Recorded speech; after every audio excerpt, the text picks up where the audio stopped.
Oh, hey, I didn't see you there. What are you doing?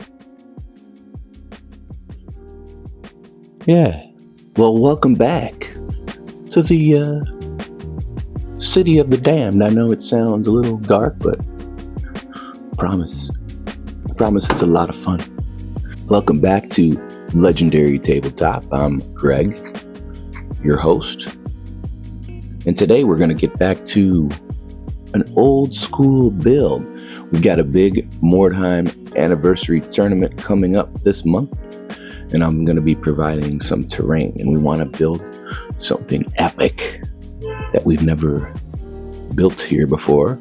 We built quite a few Mordheim buildings here on the channel, and so today we're going to build an epic tower, yes, with an epic bridge for battling. You know, playing Mordheim for many years now, I've learned that height and epic bridges, little places for your little guys to shoot and battle, is the best bet.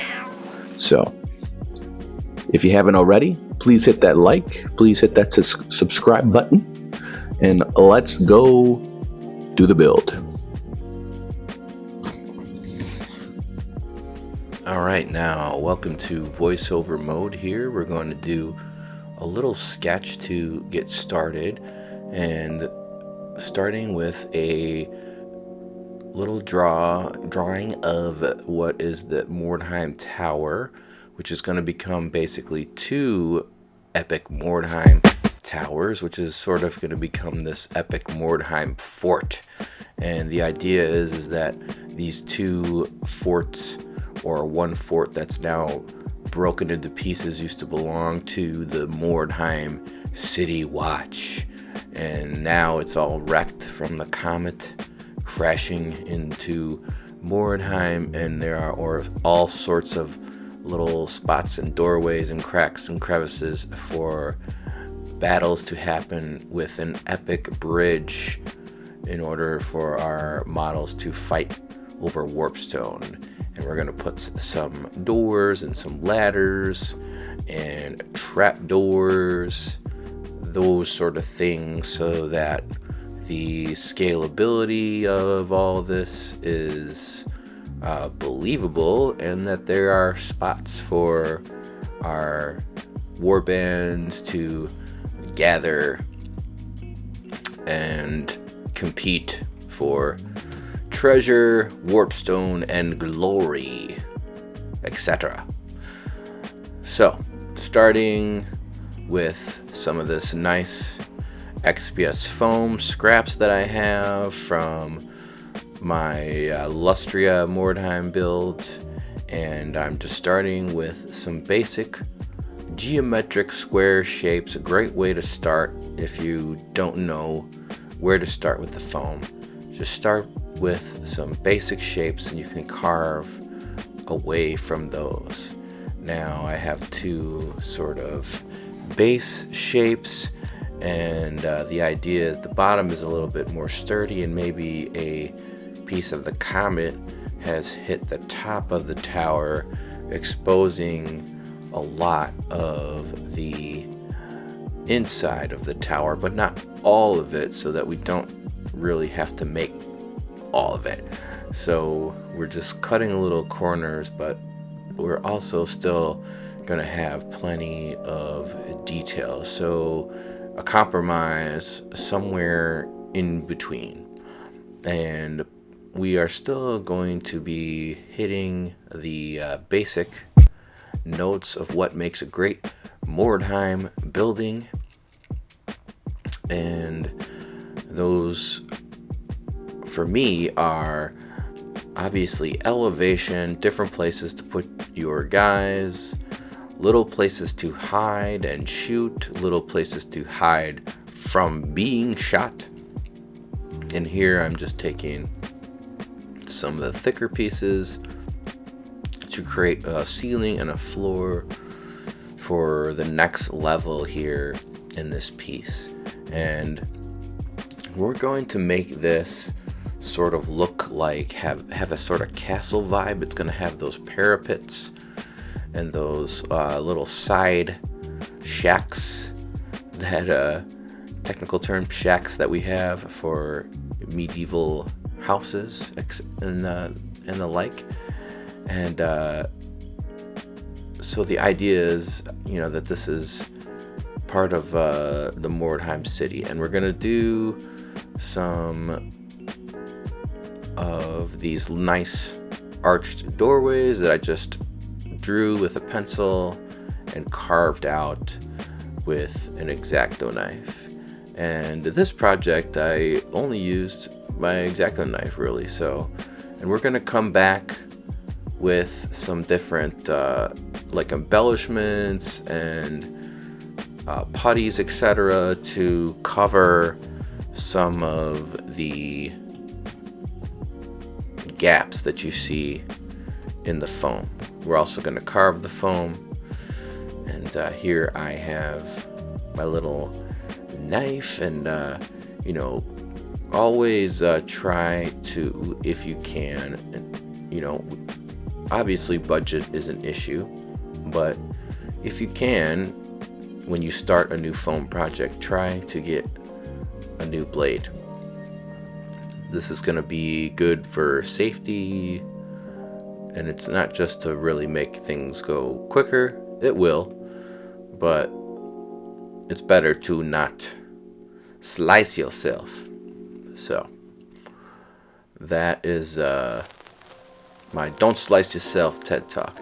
Now we're making the little base for little shack house things that are going to hang off the side of the fort.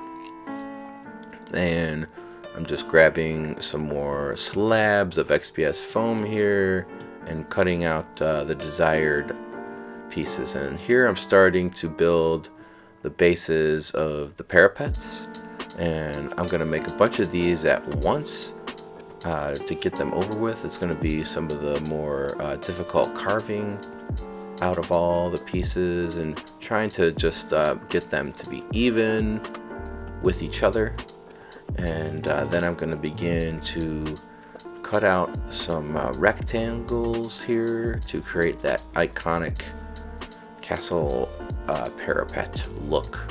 And I'm alternating one being deep and one being shallow to create some aesthetic interest, and just being careful not to cut myself and being okay with some imperfections here. And now we've glued all of those different elements together, and we've built also this little bridge piece that is going to be a nice little spot for some epic battles, so that we can kind of place the towers next to each other and battle it out, and also have a little spot where you might have to do a roll to see if you don't fall to your death.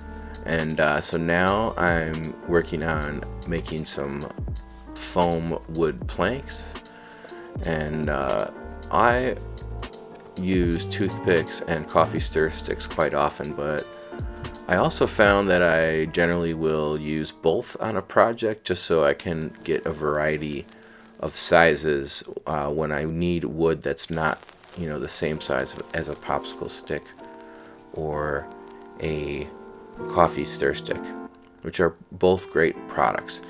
And now here I'm making little embellishments for the archways, and that's to kind of cover the sloppy cut and then give a space to carve out some brickwork to create a little archway, and just make the doorways a little bit more interesting and believable and in scale. And you can see here I've made a bunch of those and put those into the doors, and I've also kind of cut up some of the scrap foam and glued it to the sides to be the bases of some rubble, because obviously this tower, this Mordheim City Watch Tower, has been whacked by the comet, and is structural integrity. Not doing so hot. We've put those little planks in, we put those parapets in, all with just hot glue. And here I have some nice 3D printed doors. We're going to cheat a little bit and use the 3D printer as a tool, and we have these doors that open up. These are from Dragon's Rest, I believe. And then this is some leftover pieces from some Dungeons and Lasers kits that we're going to use for the doorways for the little shanties. And here's a little Hero Quest Gabo to show the scale of what we're looking at here, and it works perfectly. And I dug out, cut out with the knife and a screwdriver a little piece here so I could put in a tea light and take advantage of that little opening door. And I made it just big enough that I can kind of just squeeze a little tea light in there. Nothing too crazy, no need to do wiring or soldering or anything, just a little dollar store tea light here, and a little trickery of the foam in the eye. We're going to place the doorway in front, and this will be a nice little effect. We can put our doorway, or we can place our doorway to be like a little bit cracked here and have a nice like vibe going. And I'm sure that the people are gonna love this at the table. And yeah, just a quick little fun LED trick. And even though the door is closed too, it looks kind of cool in the back. And then now we're gonna start carving. And you know, over the years I've done a lot of the carving with the hot wire tool, and I still love the hot wire tool, but I think sometimes when you want to get a little bit better detail, especially for brickwork, it's a little bit easier to use, well, not easier, but like you get better, more realistic detail with a ballpoint pen. It takes a little bit longer. You have to apply sort of a gentle pressure and sort of rub the tip of the pen into the surface of the foam. If you press too hard, you will you know, dent it. But this is just something that when you do end up getting a hold of this, you just need to practice your technique and you will get basically the feel. This is something that you need the feel of. And here I'm going to use some coffee stir sticks to be the rooftop for this little shanty shack here. And it's going to be very nice and realistic. And I'm going to use just PVA glue here. And I had measured and cut these previously, sort of at random, but near to distance to each other so that they look a little bit ramshackle. And being a little bit ramshackle can look a little bit realistic. And spent a few hours as well with the ballpoint pen, as you can see, which we'll show here in a second, all the detail with the pen. And so now you can see I've used that to make the wood on the non-wood. I've taken some of the coffee stir sticks and made windows. I've glued the rest of those doorways in. I've carved all the rock pieces and put some cracks in the column pieces that I had placed underneath here to make this seem a little bit more realistic in terms of gravity. Our little goblin appears once again to show us the scale. And yes, it's looking like something. Still a little ugly, still not ready at all, but we can sort of see the direction in which this piece is going. And now, moving forward, we're going to use one of my favorite tools for durability. Now, the foam is great and easy to carve, but as you play on it and your figures are on top of it, and even some terrain pieces that might be made from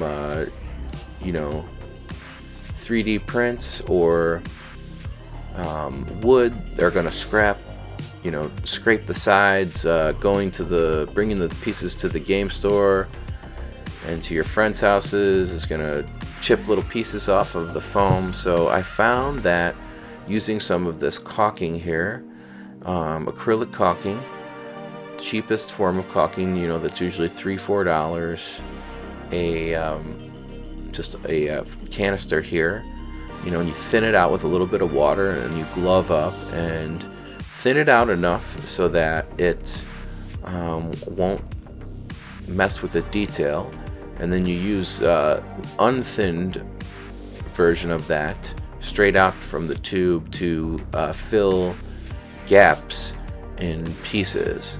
And this type of caulking is also water soluble. Like if ever caulked, like your bathtub and stuff, you use just like a little drop, of water on your finger to smooth it out. And you can do the same thing with some of the gaps here to go back and smooth it out with water. And it's starting to look nice. It blends the gaps, but then also we're going to get this incredible durability once the caulking cures, which takes about 24 hours. And then I'm going to come back with some broken pieces of coffee stir stick and wood and sand, and I'm going to kind of cram that into the rubble here to create some more realistic looking rubble. And then one of the final pieces I'm going to place here is we need a spot to come up from the doorways, and I make these coffee stir sticks and jewelry chains into trap doors, and those are nice and easy to make. And now we're going to prime with our sponsor, Freedom Paste. Hey man, I heard you've been watching Legendary Tabletop. It's a great channel. I heard you like crafting. I heard you like building tabletop terrain. Now, do you want your terrain to last just a few days? Or do you want your terrain to last as long as the greatest country in the world? Do you want extra freedom on your terrain? Have you been using subpar products? Well, stop it! Stop it right now!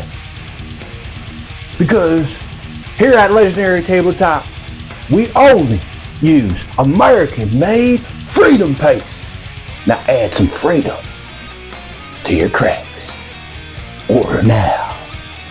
Only 5 payments of $9.99 make your crafts strong as freedom. Become a certified fucking legend. Legendary Tabletop. That's what's up. Hey guys, I wanted to take a quick second and talk about something very exciting coming to the world of Legendary Tabletop. Now, you all know this channel as a place where we talk about tabletop games, things that are related to fantasy and sci-fi, Dungeons and Dragons, Mordheim, Warhammer, that sort of thing, one-page rules, that sort of thing.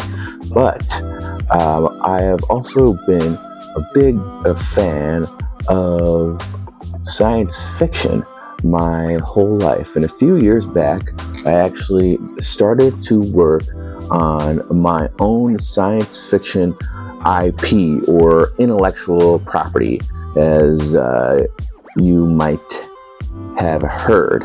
And I wrote 2 different novels to start to explore the lore of this world that I wanted to create and eventually turn into a really cool tabletop war game with its own miniatures, its own terrain, its own special rules and rule books, that sort of thing. But I thought that getting the lore really worked out before all this goes forward and we start working on videos related to that game here on the channel, that the lore is the most important thing. So we have these two novels that I have written, and the first one, Apex Outsider Worlds, and it has a sequel, book 2, so to speak, Apex Exodus, and this is a science fiction epic space fantasy novel that is inspired by things like Dune, Hyperion, Star Wars, Games of Thrones, and of course inspired by a lifetime of playing Warhammer, Warhammer 40k, Mordheim, and the like. So I will leave a link below to Amazon, where you can buy both paperback and Kindle versions of these books. And it's a great way to support me and support the channel. And it's very exciting for me to finally put it out there. So thanks for watching my little spiel, and back to the video.